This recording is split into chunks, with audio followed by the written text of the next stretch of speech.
Welcome to another episode of Jamming with Jason. Hey, today we are talking about Elvis leaving the building. And so you might be scratching your head saying, hold up, what does that mean?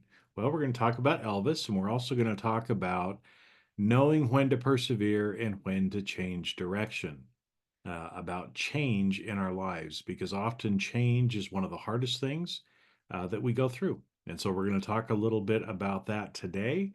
And I'm going to share some changes about me as well. So, with that, let's roll that episode now. Okay, change. Not too long ago, we had an episode about changes, right, from David Bowie. And the one saying that's out there is something like this, that the only constant in life is change. And that really is true. The older that I get, the more I realize that, the more change I go through, the more change I see other people around me go through, the more I realize that really is true. And, a lot of times we end up wanting to resist the change, regardless of what the change might be. Whether in our mind we perceive the change as something that is good or something that we perceive as bad, either way, we usually want to resist the change. And there's been some changes in my life, lots, lots of changes actually in my life in the last few years, and some that I've been resisting a little bit. So I thought I would share a little bit with you today about that as well. Now, one of the stories that I've shared before, I think on previous episodes, is goes back to kind of a talk that I received or that I listened to probably 30 years ago. And it's one that has really stayed with me over the years, and it was titled Knowing When to Persevere and When to Change Direction. And it was given by a woman named Janet Lee, who at the time was the wife of the president of BYU, Brigham Young University in Utah, which is one of the universities that I went to for a year. And when I was there, Rex Lee was the president, and his wife had given this speech at one of the university gatherings. And in there, she shared kind of two stories from her children's lives that have always kind of stuck with me. I think I did an episode on one of the podcasts. I can't keep track of what's what after 1,000 episodes. Um, about pink and brown crayons, and it kind of ties back into that. So anyway, let me share with you that because I think it's an important lesson that, like I said, has stayed with me for 30 years, and so I think it's probably worth sharing again. One of the stories that she told was about her son who wanted to be a professional basketball player. Now, this really resonated with me. Why? Because little Jason wanted to be a professional basketball player for a while. When I was younger, we moved out into the country on 5 acre land. There really wasn't anything around us. I had to ride my bike over a mile to go to the closest friend that I had. And so I was at home a lot, and my dad put in a basketball hoop. And so after school, every day I'd come home and I'd shoot baskets, and I'd imagine myself, being a professional basketball player, and things were great.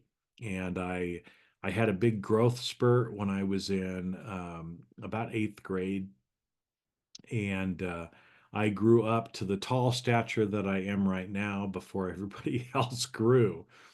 And so for about 1 year, I felt really tall because I was 5'9", and I felt like I was really, really tall compared to the other kids that were in eighth grade.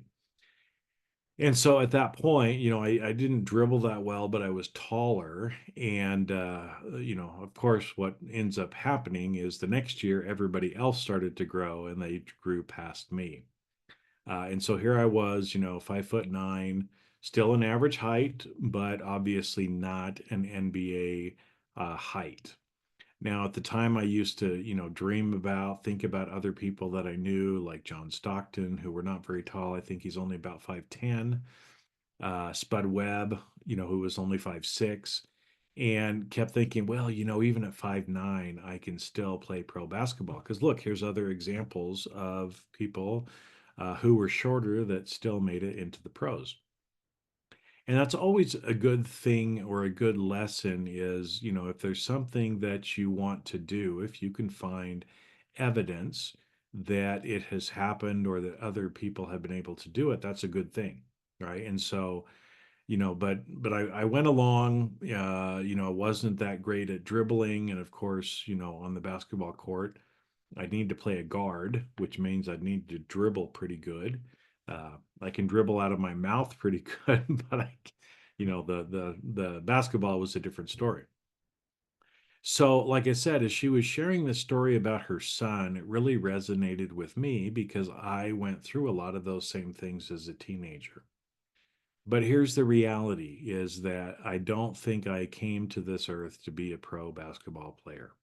In fact, I'm way past the age of even probably being able to do it. And I know some people say, well, never limit your dreams. You can do anything. I could go play in the NBA as a 50-year-old man, in my 50s. Not 50 anymore, but I'm in my 50s, right? And yeah, maybe I could, but the amount of effort that it would take, and if I'm really honest with myself, I don't think that's why I'm here on this earth. And so, because of that, instead of, there comes a point in our life when, after we've persevered for a while, sometimes we have to have those hard discussions with ourselves and say, is it really worth me continuing to persevere? Or would my energy be better spent doing something else? And so that's what, Janet Leigh's son kind of came to the conclusion of. It's the same conclusion that I came to. I enjoyed basketball, um, but that probably wasn't where I needed to go. And so at that point, I decided to change direction, stop persevering and change direction. And I know this has always been a hard thing in my life, because I tend to persevere. I don't like to give up. I've stayed in relationships longer than I should have. I've done certain businesses or had jobs longer than I should have, because there's a part of me that feels like I'm quitting or I'm giving up. But that's, again, that's a lesson that we all have to learn. Choosing a different direction does not mean that you're giving up, because I'm the kind of person that doesn't run away from things. I run towards things. And so I'll often sit with things, sometimes for years, that I'll share with you, of deciding for sure what it is that I want to do. And if that really is, do I need to start going towards something else? Because I don't just give up just to give up. I usually give up, again, moving towards something else. So that was one of the stories that she shared. Another one was about her daughter, when her daughter was going into kindergarten. And her daughter was really smart. She learned how to read when she was like 3. She could write her name. She was already, very advanced academically. And so she went into the school to have her daughter assessed for kindergarten. And so the teacher, she went up to this desk, and there was a teacher sitting behind the desk, and the teacher said, honey, pick your favorite color crayon and write your name on this piece of paper. Okay, so this was what she was instructed to do. Get your favorite color crayon out of the box and write your name on this piece of paper. And Janet said she was just sitting there, and her daughter was just frozen. And here she is as a mother thinking, well, my daughter knows how to write her name. She knows how to read. She's sitting here thinking, oh, this is going to be great, right? She's going to impress the teachers with how much she knows. But her daughter just stood there frozen and didn't move, just stood there. And so the teacher, again, kindly said, honey, pick your favorite crayon color and write your name on this paper. And when the girl continued to just sit there frozen, the teacher just said, well, it's all right, honey. Don't worry. We'll teach you how to write your name when you come to kindergarten in the fall. And so it kind of puzzled Janet. And so on the way home, she asked her daughter, she said, "Honey, how come, when the teacher asked you to write your name, you didn't do it?" And she said, "Well, Mommy, the teacher said to pick my favorite color crayon, and there was no pink crayon in the box." And so I think, sometimes that's a very powerful story for us of how sometimes when it's time to change, we just stand there frozen because the change or the decision that we want to make may not be available at the time. And so we just stay there frozen instead of doing something. And, I'm been guilty of this in my life a lot of the time is, often before we want to make changes, we want to know what's coming next. We want to have everything planned out. We want to control everything so that we have a plan and we can be successful in doing what we want to do, right? That's what we're taught to do. That's what I've been taught in business. That's what I was taught, in Boy Scouts, other things like that, is to be prepared, create a plan, know what you're doing, right? All these things that have been indoctrinated into me over my life. And so often I've sat there just like that little girl thinking, well, I need to do something else, but the thing that I think I want to do doesn't seem like a possibility right now. So I'm just going to sit here frozen until that pink crayon magically appears. And often it doesn't show up, right? And so again, we're left with the choice. Do I stay frozen or do I make a choice, right? I just, I do these little memes on social media, and one of them was about burning bridges. And I think it was a quote from Bertrand Russell, that said that one of the challenges in life is knowing which bridges to cross and which bridges to burn. And I think, that's true in our life, that a lot of times there's, knowing whether or not we're going to cross the bridge, or if we need to cross a bridge and then we need to burn it and never go back. And I think a lot of times in life, we do end up needing to burn bridges because we need to be looking forward. We shouldn't be going back. We shouldn't necessarily have a backup plan, you know. Some people have asked me that in my life before. It's like, well, what's your backup plan? Well, I don't have one. Well, what do you mean you don't have one? You got to have a backup plan.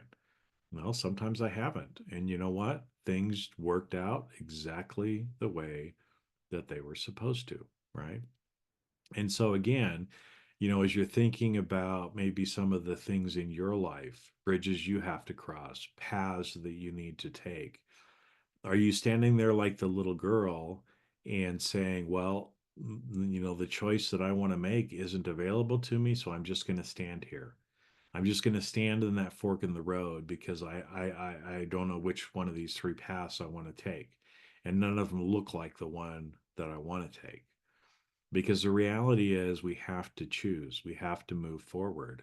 And sometimes the things that you think would be in your best interest are not necessarily in your best interest. But when you choose wisely, when you move forward, you end up finding out that usually the path turns out to be much better than you anticipated it would ever be, right? But you have to get on the path. You have to move forward, right? And it reminds me of the Garth Brooks song, Thank God for Unanswered Prayers. It's the same sort of thing, right? Where a lot of times we're praying for certain things to happen and they just don't happen. And I will tell you, it's not because God or the universe or whatever you believe in as a higher power. It's not because they're not listening. It's because they know that's not in your best interest. There's a better option for you. You just don't know what it is yet, or it just hasn't become available for you yet, or you just have to learn the lesson of going into the dark abyss, the dark night of the soul, before you can see the light. So I want to talk about that a little bit because I think that, a lot of times when we are talking about religion or spirituality in general, there's this concept called faith. And faith is believing in something with the absence of evidence, right? That you just have to believe and move forward, and then things will appear. It's like in the Indiana Jones movie. He thought he was stepping off into nothingness, but when he put his foot down, it landed solidly on a bridge for him to cross. But it was a bridge that he couldn't see. But he had to have faith to do that in order to then see the bridge. And that's what happens to us so much of our life is we actually have to have that faith. We have to be willing to go into the darkness, into that, some people call it the dark night of the soul, the dark abyss, to where it feels uncomfortable because we have no idea what's happening. But it's not until you go into the darkness that you can see the light. And so one of the metaphors that was shared with me on this is, again, imagine if you are in a room and all you have is maybe a little candle light. You can't see anything out in front of you except for just the foot or two that this candle is giving off light.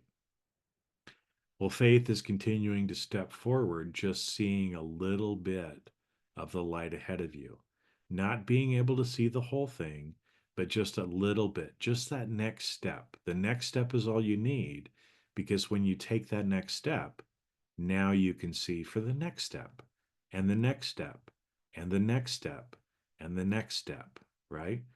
But again, we sit there frozen like this little girl, wanting to see every corner of the room ahead of us when that's just not how life works. We wouldn't learn, we wouldn't grow if that were the case. And so we have to have that faith to move forward, to take one step at a time, even though we don't know the end, and to surrender and realize that we can't control everything on our path. And that's okay because that's part of our journey on this earth. Now, another thing that often happens, and this is one that I've been sitting with, that I've been learning more, is about the dark night of the soul, the abyss, the blackness, the darkness. My mentor often says, I hope the darkness will help you see. And again, it's like when the first time that he said that to me, I'm like, what are you talking about? How can you see in darkness, right? But the reality is this is often we have to go into the darkness. That candle has to get blown out in front of us so that we're in complete darkness because that's when we're completely present. We have to, at that point, just focus on what's directly in front of us. Again, imagine if you've been in a room that's pitch black. You don't just go walking nonchalantly through the room because you don't know what's ahead of you. You have to be very present. Usually we'll put our hands out. We'll try to feel for temperature. We'll try to feel, if there's obstacles in front of us. And so we're required to be much more present when we go through that. Now, inevitably, what happens too is as we go into the darkness, guess what happens? As we move forward a few steps, now we start to see. The light starts to appear again. Things become clear to us. But we have to be willing to go into the darkness first. We have to have the courage to go into the darkness, and then the light will appear. Then we will see. And as I told you to begin with, a lot of times in my life, I still want to see the whole picture. I want to see the whole room. I want to make a plan. I've been taught about risk management and planning and backup plans, but that's just not how life works most of the time. We have to have that faith. We have to move forward, right? So, all of that to say what? Well, change is inevitable, and I'm sure that you're going through some change in your life. Are there certain changes that you know you need to do, but you're just afraid to do it?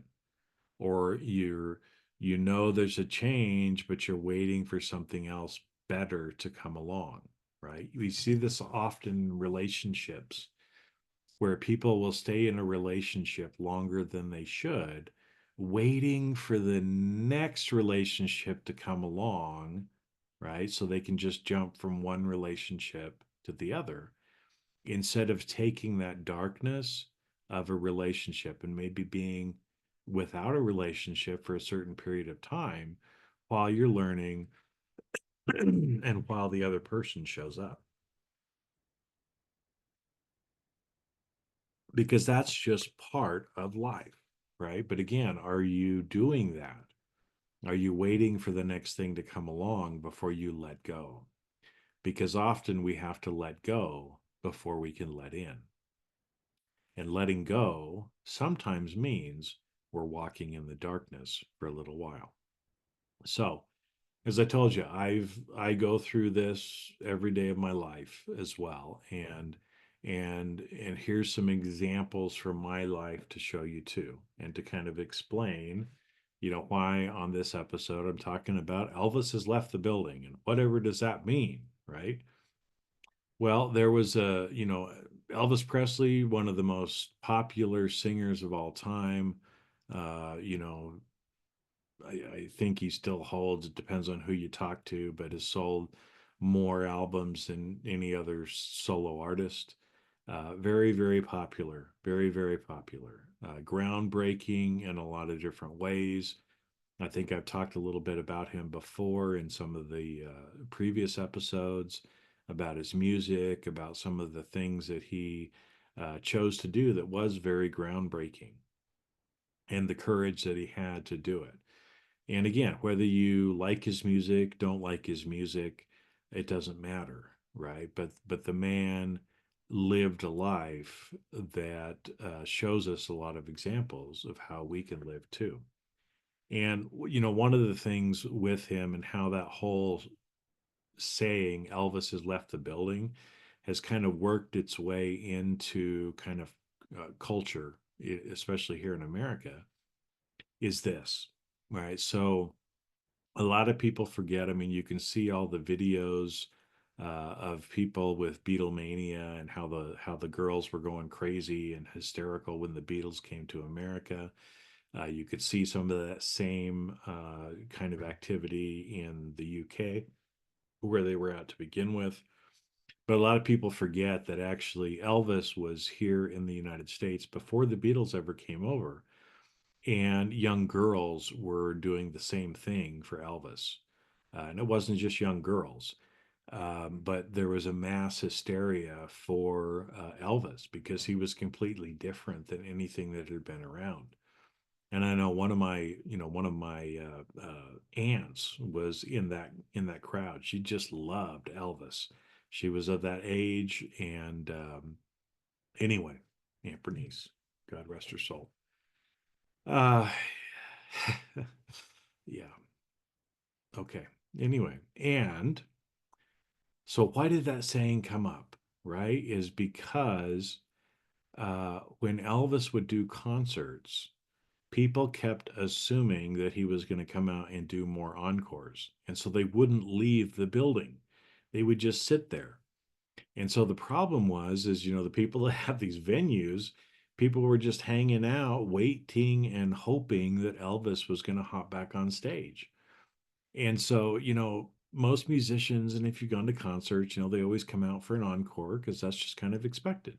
Sometimes they come out for two encores or three encores if the crowd is really cheering and if they feel like doing it. And so there were all these people that were just hanging out. And the people who were running the venues were like, "Hey, we got to clean everything up. We got to have our cleaning crew come on, right?" And so, but the people wouldn't leave. And so what they started doing at the end of Elvis's concerts is somebody would come on the announcement and say, "Elvis has left the building," right? There'll be no encore. Elvis has left the building. Go home, right? And so this just kind of worked its way into our culture of when somebody says Elvis has left the building, it means I'm done, right? I'm gone. I'm not here anymore, sort of a thing, right? And so that's really kind of where that comes from. So, why did I title this episode Elvis has left the building? Well, for a long time, again, I told you that I do things, and sometimes it takes me a while to accept certain changes or to come to terms with it, because sometimes through change, it's in a way of us dying a little bit, and especially from an identity perspective. What some people call shamanic death as well is kind of tied into that also. Because a lot of times when change happens, it feels like we're dying, or that a part of us is dying. We're killing off a part of us. And, most of us fear death. We shouldn't fear death because there's nothing to fear. We've lived forever. We will live forever. We're just in this one body for 100 years, right? And it's nothing big. We've done this before. We're going to do it again, right? But we all seem to fear it. And so, again, when those changes happen and they feel so intense, right? It feels like a part of us is dying. We usually want to resist those because we often look at that change as being something bad. But what inevitably happens, what has happened in my life, what I have seen other people go through, is when we let go, then we can let in whatever is next. But we have to let go first, right? And so, as I said, there's a lot of things in my life that I have held on to, maybe longer than I should have.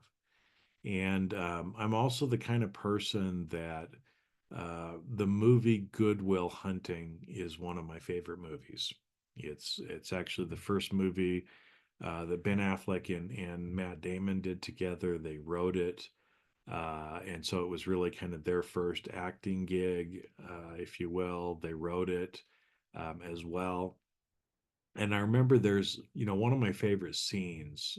There's kind of two scenes that tie together is the Matt Damon character he was a janitor at MIT for a while because the kid was super smart, right? He had a photographic memory. He knew all this information. He wanted to be around other smart people in an intellectual place. That's why he chose to be a janitor at MIT.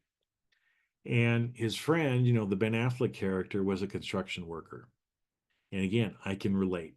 My dad was a general contractor. I grew up on construction sites. I put on the work belt, went to work for years doing construction. And so, for whatever reason, the Matt Damon character left MIT and just started working construction with his friend. And I remember there's a scene where they're taking a break and they're just kind of talking about life and what's this going to look like. And the Matt Damon character said, I think I'm just going to keep doing this my whole life. And his friend looked at him and said, if you're doing this 10 years from now, I'm going to kill you. If you're doing this 10 years from now, I'm going to kill you, right? And at first it's kind of like, whoa, what are you talking about? Why would you say that to your friend? And he says, this is my life. I'm only going to be a construction worker because that's all I can do. I'm not smart, right? And so I was put here to be a construction worker. It's hard work, it's physical work, and this is what I'm going to be stuck doing my whole life. But Matt Damon character, well, no. If you're still here in 10 years, you're not living your potential. You're not doing what you were put on this earth to do. You're too smart to do that. And I will kill you if you let yourself, stoop down to only being a construction worker when you were put on this earth to do something so much more. And I remember that, and he kind of ended it with the point of, the Ben Affleck character. He said, my favorite part of every day is coming over to pick you up. And it's the walk between my car to your apartment. Because I would love nothing better than to one day to knock on your door and you're just not there. And to him, that was his brought him solace. brought him peace, that at some point his friend was going to get out of South Boston. And I remember, the way that they ended the movie was so perfect. Because what happened? He gets out of the car, he walks up and he knocks on the door just like any other day. And guess what? There's no answer because Will had left the building. And he peered through the windows. And he could see that everything was cleaned up and Will was not there. And I remember the exhilaration on his face at that point to say, my friend made it. He had the courage to go after the girl, to give everything up, to drive across the country, to live a dream, to live the reason why he came to this world. Will had left the building, right? So, what am I blabbering about? Well, for a while, I've had the sense that I'm supposed to stop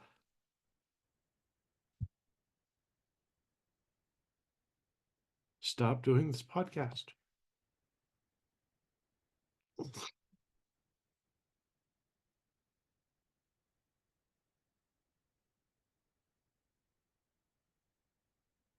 And in fact,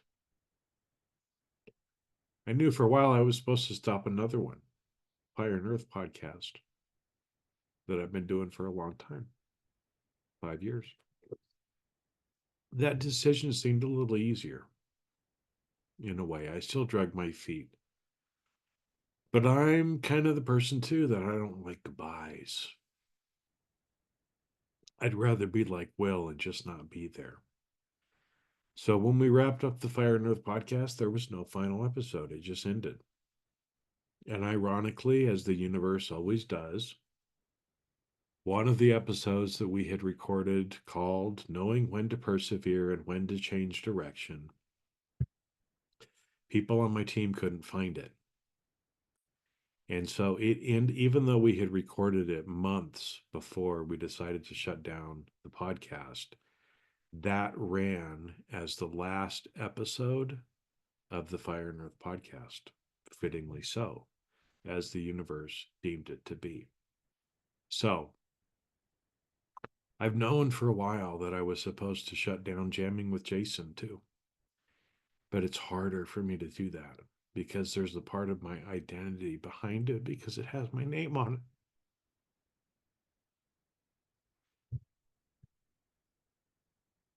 And I know that there's people who listen every week. I know there's people that look forward to the episodes every week. And so I felt this duty to continue doing it when for a year, at least a year, I've known that I need to shut it down. But I wasn't ready yet. You can tell I'm crying. But I have to do it now. So I'm not going anywhere. I'm still around. I'm just getting in my car, leaving the building, and going into that dark night of the abyss. There's certain things that I think I'm supposed to be doing, but I don't know for sure. But I have to let go this podcast before whatever is next will come in. Now, I'm still around. I'm still doing the Walking a Spiritual Path podcast. So again, if that's a topic that interests you, if you want to still hear what I'm saying, go listen to that. I've got, almost 400 episodes of this, 300 episodes of Fire and Earth, about 100 episodes of Walking a Spiritual Path, all on my YouTube channel. So at any time you can go out and you can watch, rewatch any of those things. I'm continuing to do live videos on YouTube. that'll be out there. So there'll be regular new content of me sharing whatever I feel like I'm supposed to be sharing, and you can find that on YouTube as well. So I'm still here, but I'm being called to something else. What that is exactly, I don't know. And it's uncomfortable for me because I don't know. I've drug my heels for a year,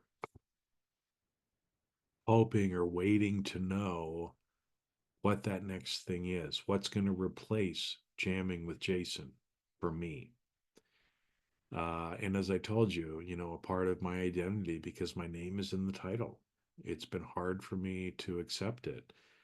But there were some things that happened to me this last weekend that, again, just brought it to the forefront that now is the time that I need to do it.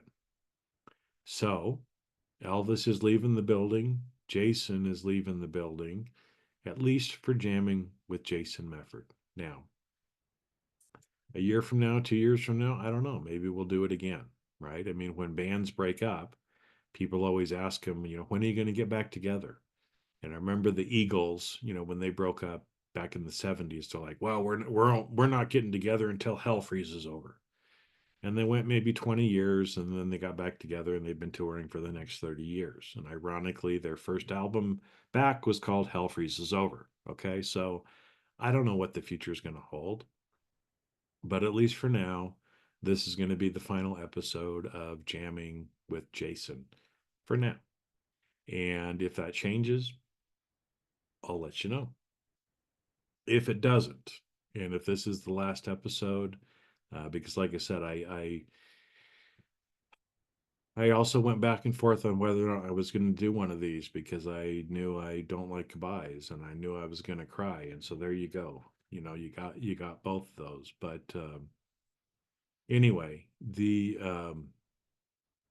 what I do want to say at the end here is just like Elvis was famous for saying, thank you very much, thank you very much, right? Because for those of you that have listened to me, that continue to listen, or actually listening to the end of this episode and didn't, you know, push stop when I start crying, I appreciate you. I thank you. I am grateful for you because this really has been a labor of love for me to do this for, I think, about 6 years now. But just like everything, every TV show, at some point there's the final episode, and that's kind of what it feels like this is becoming as well. So thank you. May you be blessed. May you have the courage to make the changes that you need to make in your life.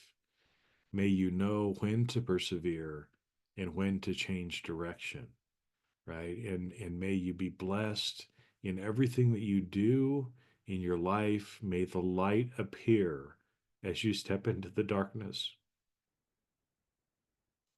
And with that, I'm going to sign off telling you that I love you. You're not alone. And I am so grateful to you and so grateful for the opportunity that I have had for these last 5 or 6 years to do this podcast. And with that, I'm going to sign off. Many blessings to you, and we'll see you somewhere else, probably over on YouTube. So, with that, have a great rest of your week, and we'll see you around.